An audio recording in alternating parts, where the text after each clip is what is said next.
పేరు చెప్పారు అధ్యక్ష. ఎట్లుంటుందంటే అధ్యక్ష, మీ ఎదురుగానే దివాలా దివాలా అని మీరు చేసే ప్రచారానికి దిమ్మ తిరిగే సమాధానం మీరు పిలిచిన అతిథులే చెప్పారు. నేను చెప్పాల్సిన అవసరం లేదు. వెనకటికి అధ్యక్ష ఒక రాజు ఉండే అధ్యక్ష, ఆయన పేరు హిరణ్యకశిపుడు.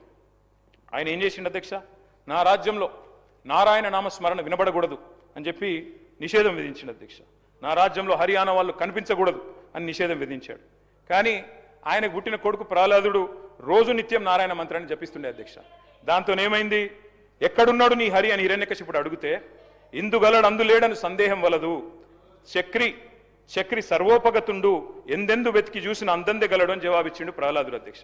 ఎందుకు చెప్తున్నా అంటే అధ్యక్ష, మీకు ఎందుకు చెప్తున్నా ప్రత్యేకించి ఈ మాట అంటే అధ్యక్ష ఎట్లా జరిపేస్తారు అధ్యక్ష? మీకు ఇష్టం లేకపోవచ్చు, ముఖ్యమంత్రి గారు మాట్లాడితే రాజశేఖర రెడ్డి గారి పేరు, చంద్రబాబు నాయుడు గారి పేరు చెప్తారు. కానీ 10 ఏళ్ళు తెలంగాణ తెచ్చి 10 ఏళ్ళు తెలంగాణ నగరభాగాన్ని నిలబెట్టిన కేసీఆర్ గారి పేరు చెప్పడం మీకు ఇష్టం లేదు. కానీ వాస్తవం ఏంది అధ్యక్ష, ఎట్లా జరిపేస్తారు కేసీఆర్ గారు ఆనవాళ్ళు? అడుగడుగున ఆనవాళ్ళు కేసీఆర్ గారివే కదా. మీరు కూర్చునే సెక్రటేరియట్ కట్టిందే కేసీఆర్ గారు. అట్లాగే ఇవాళ ముఖ్యమంత్రి గారు కూర్చుంటున్న కమాండ్ కంట్రోల్ సెంటర్ కట్టింది కేసీఆర్ గారు. మీరు ఫ్యూచర్ సిటీ అని బిల్డప్ ఇస్తే ఆ ఫ్యూచర్ సిటీ భూసేకరణ చేసిందే కేసీఆర్ గారు. అసలు తెలంగాణ రాష్ట్రమే కేసీఆర్ ఆనవాళ్ళు కదా. అంతకంటే ఏం చెప్పాలి మీకు అధ్యక్ష? ఈ ప్రభుత్వం అధ్యక్ష కొన్ని విషయాల్లో మాత్రం మంచి దూకుడుతో పర్ఫార్మెన్స్ చూపెడుతోంది అధ్యక్ష. చాలా దూకుడు కొన్ని విషయాలు, ల్యాండ్ ఆక్షన్లు, లిక్కర్ కలెక్షన్లు, అదుపులేని అప్పులు అధ్యక్ష. వాస్తవం ఏంది అధ్యక్ష? అన్నిట్లో రివర్స్ గేర్ అంటే కాదు సార్.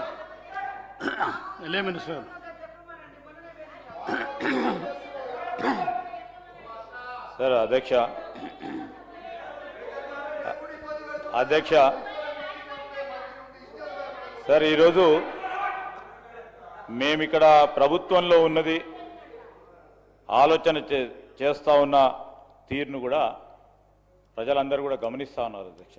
ఆషామాషిగా ప్రభుత్వాన్ని నడుపుతలేం, బాధ్యతాయుతంగానే నడుపుతా ఉన్నాం. మీరు యజ్ఞం అనుకోలేదు, ఇప్పుడు అనుకుంటున్నారు. ప్రభుత్వంలో లేనప్పుడు ప్రభుత్వం అంటే 10 సంవత్సరాలు యజ్ఞం చేస్తే బాగుంటుండే వీళ్ళలాగానే అనుకుంటున్నారు. చాలా సంతోషం ఇప్పుడు అన్నా గుర్తిస్తున్నందుకు. కానీ ఈరోజు నేను ఎందుకు చెప్తా ఉన్నానంటే అధ్యక్ష, ఫ్యూచర్ సిటీకి సంబంధించిన అంశం వచ్చే వరకు ఆ రోజు బట్టి విక్రమార్క గారు కానీ కాంగ్రెస్ పార్టీ పక్షాన కాలుష్యతమైన పరిశ్రమలు రావద్దు, ఒక గ్రీన్ ఫార్మాకు సంబంధించిన అంశం తీసుకురావాలనే ఉద్దేశంతోనే పోతా ఉన్నాం అధ్యక్ష. కాలుష్యం లేని ఏ విధంగానైతే మరి ఫార్మాకు సంబంధించిన అంశం విషయంలో సరే, ఎక్కడైనా ఒక ఇండస్ట్రీ వచ్చినప్పుడు ఇండస్ట్రీకి సంబంధించిన ఈకోసిస్టమ్ క్రియేట్ అవుతుంది అధ్యక్ష. వారికి కావాల్సిన అవసరాలను తీర్చడానికి రెసిడెన్షియల్ ఏరియా వస్తుంది, వారికి కావాల్సిన ఎంటర్టైన్మెంట్ ఏరియా వస్తుంది, స్పోర్ట్స్ ఎరీనా వస్తుంది, ఐటీకి సంబంధించిన వారి పరిశ్రమలకు సంబంధించిన అవసరాలను దృష్టిలో పెట్టుకొని ఆ ఎరీనా కూడా క్రియేట్ చేయాల్సి వస్తుంది. లేకుంటే మనం క్రియేట్ చేసుకుంటే ఆటోమేటిక్గా సహజంగానే వచ్చే అవకాశం ఉంటుంది.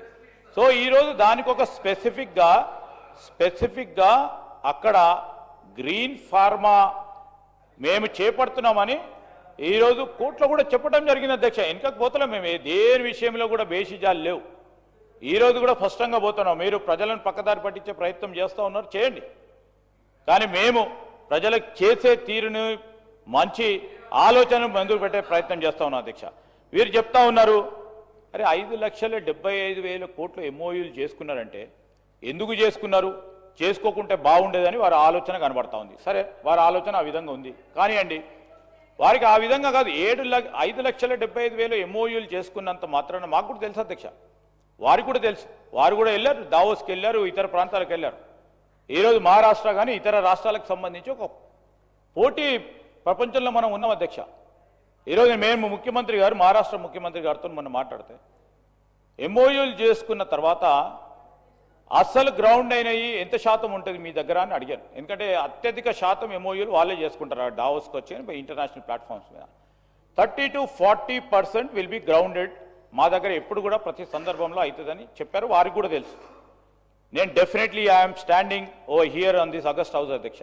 We will give the white paper, we will submit everything onto the floor of the house.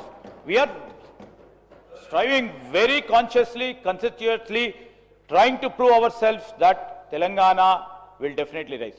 He speaks about, Adhyaksha, మహిళలను లక్షాధికారులను చేస్తామని ఆ రోజు రాజశేఖర రెడ్డి గారు ఇదే సభలో చెప్పారు. పెద్దలు ఇద్దరు ముగ్గురు కూడా ఇదే సభలో ఈ ప్రాంతంలో ఇక్కడ ఉన్నవారు కూడా ఉన్నారు అధ్యక్ష. లక్షాధికారులను చేయాలని ఒక టార్గెట్, ఒక లక్ష్యం, ఒక విజన్. ఈ విజన్ ని కూడా హేళనగా మాట్లాడటం సరికాదు అధ్యక్ష. మహిళల సాధికారిత విషయంలో హేళనగా మాట్లాడుతా ఉన్న కేటీఆర్ గారు విత్డ్రా చేసుకోవాలా. కోటీశ్వర్లను చేయాలని, వారిని ఎంపవర్మెంట్ చేయాలని, వారికి ఒక అవకాశం ఇవ్వాలని, వారి ఆలోచనలు ముందుకు తీసుకెళ్లాలని ఒక ప్రయత్నం, ఒక విజన్, ఒక ఆలోచన కూడా ఇంత చులకనగా మాట్లాడితే సరికాదు అధ్యక్ష. When we set the process, when we have set the motions అధ్యక్ష ఫర్ ద విజన్, అది రేపు పొద్దున వారు లక్షాధికారులు కావచ్చు, 10 లక్షలు సంపాదించవచ్చు, 50 లక్షలు సంపాదించవచ్చు, కోటీశ్వర్లు కూడా కావచ్చు.